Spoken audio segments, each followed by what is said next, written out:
Assalamualaikum warahmatullahi wabarakatuh. Kami dari kelompok 6 akan menjelaskan tentang Kesultanan Banten.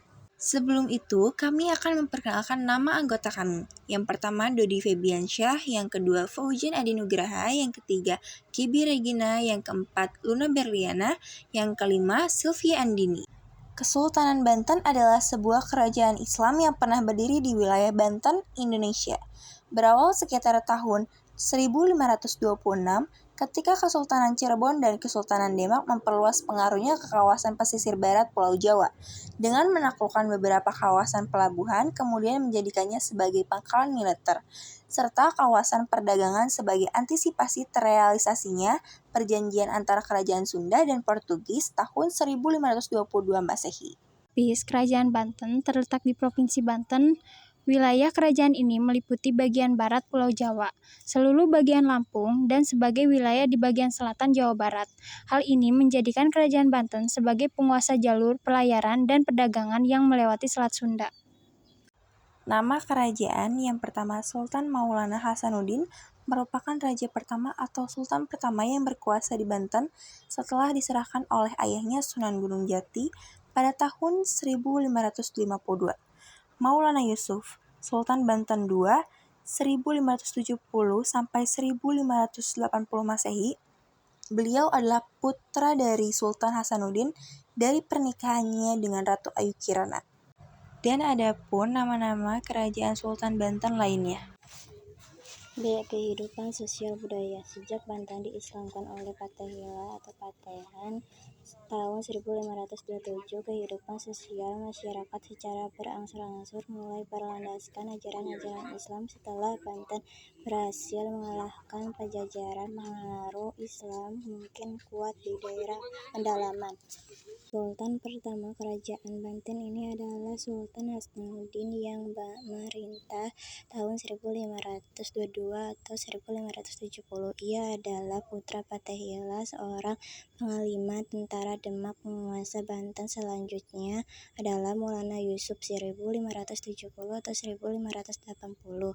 Putra Hasanuddin di bawah kekuasaan kerajaan Banten pada tahun 1579.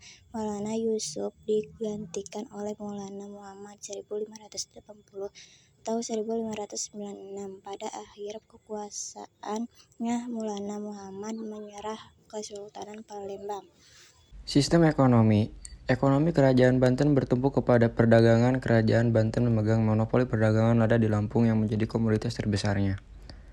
Hal ini membuat Kerajaan Banten berkembang pesat dan menjadi pusat niaga yang sangat penting. Nama Banten telah disebut-sebut dalam sumber-sumber Cina dari awal abad ke-15 sebagai pelabuhan penting yang masuk dalam jaringan pelayaran dan perdagangan internasional.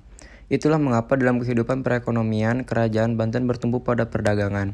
Ketika Kerajaan Banten didirikan, Malaka telah jatuh ke tangan Portugis. Dengan penguasa Malaka oleh Portugis, Banten semakin berarti bagi pelayaran dan perdagangan internasional melalui Selat Sunda. Pasalnya, Portugis telah monopoli perdagangan di Malaka dan mengenakan pajak yang sangat tinggi bagi pedagang Muslim yang melalui Selat Malaka, sehingga aktivitas perdagangan dan pelayaran berpindah ke Banten. Sejak itu, kehidupan ekonomi Kerajaan Banten semakin berkembang karena pelabuhannya banyak dikunjungi oleh pedagang asing dari Iran, India, Arab, Cina, dan sebagainya. Penyebab runtuhnya. 1. Pemberontakan. Pemberontakan terus terjadi setelah Pangeran Gusti turun tahta. Konflik diperuncing oleh aturan bahwa semua sultan yang diangkat harus mendapat persetujuan Poch. Sultan Banten kala itu lalu meminta bantuan Poch untuk menangani berbagai pemberontakan. Permintaan bantuan kepada Poch tersebut tak resmi, menjadikan Banten sebagai wilayah kekuasaan Hindia Belanda pada tahun 1752.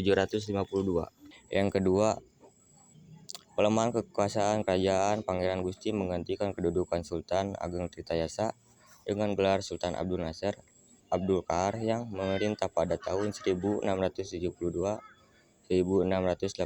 Masehi. Sultan yang baru ini hanya menjadi boneka penjajahan Belanda. Banten merupakan kerajaan maritim dan mengandalkan perdagangan dalam menopang perekonomiannya. Monopoli atas perdagangan lada di Lampung menempatkan penguasa Banten sekaligus sebagai pedagang, perantara, dan Kesultanan Banten berkembang pesat, menjadi salah satu pusat niaga yang penting pada masa itu. Perdagangan laut berkembang ke seluruh Nusantara. Banten menjadi kawasan multi etnis dibantu orang Inggris, Denmark, dan Tionghoa. Banten berdagang dengan Persia, India, Siam, Vietnam, Filipina, Tiongkok, dan Jepang. Cukup sekian penjelasan materi Kesultanan Banten dari kelompok kami. Wassalamualaikum warahmatullahi wabarakatuh.